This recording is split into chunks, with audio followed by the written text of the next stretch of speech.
Alam mo bang ang average monthly salary sa Pilipinas ay 18,423 lang? Pero kung ang kurso mo nung college ay pang high paying talaga, pwede kang kumita ng doble o triple agad pagkatapos mong graduate. Kaya sa video na to, aalamin natin ang top 10 college courses na may pinakamalaking sahod sa Pilipinas.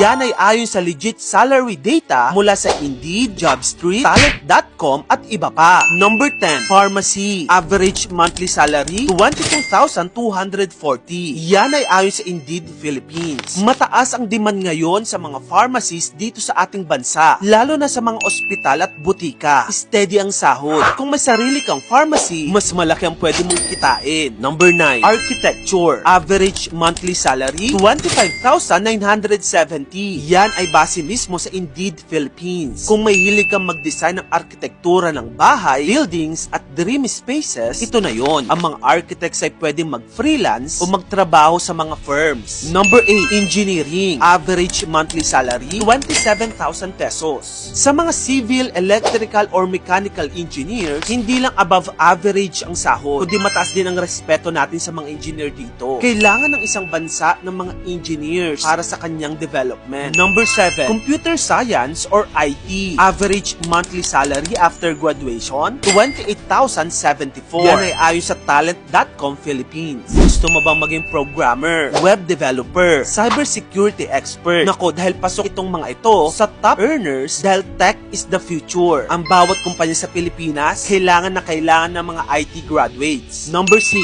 Accountancy. Average monthly salary after graduation, 31,057 pesos. Kung mahilig ka sa numbers at spreadsheet, ito na ang career para sa'yo. Certified Public Accountants or CPA are always in demand, mapalokal man o sa abroad. Number 5, Flight Attendants. Average monthly salary, 28,566. Kung pangarap mo mag-travel habang kumikita, ito na ang career para sa'yo. Ang mga flight attendants ay may competitive na sahod at maraming perks tulad ng travel allowances at hotel accommodations. Number 4, Dentistry. Average monthly salary, 32,643. Isa ito sa mga most stable and high-earning medical careers, lalo na kung may sarili kang clinic. Ilang ngiti lang, kita agad. Number 3, Law. Average monthly salary after graduation, 48,388. Ayon ito sa Philippine Go. Corporate lawyer ka man o public defender, mataas ang sahod, lalo na kung senior partner ka na. But it takes grit and years of study to reach the bar. Number 2, Medicine. Average monthly salary after graduation, 58,000 to 68,000 pesos. Yan ay ayon sa Jobstreet PH. Kung kaya mong tiisin ng ilang taon sa med school, ang reward, stable, in demand, at high-paying career, lalo na kung may specialization ka. Number 1, Aviation. Average monthly salary, 135,363. Ito na ang nangunguna sa ating listahan. Maging piloto o aircraft engineer, nako, ang taas ng sweldo. Kaya kahit mahal ang tuition, mataas din naman ang magiging sahod mo. So ayan na nga mga kamagkano. Kung career at kita ang habol mo, ito ang mga kurso na dapat mong i-consider. Pero tandaan, kahit anong course mo, kung may sipag, diskarte at consistency, yayaman ka. Kung gusto mo pa na mag-ito pang klaseng content, follow mo na ako. Yun lang, maraming salamat sa panonood mga kamagkano.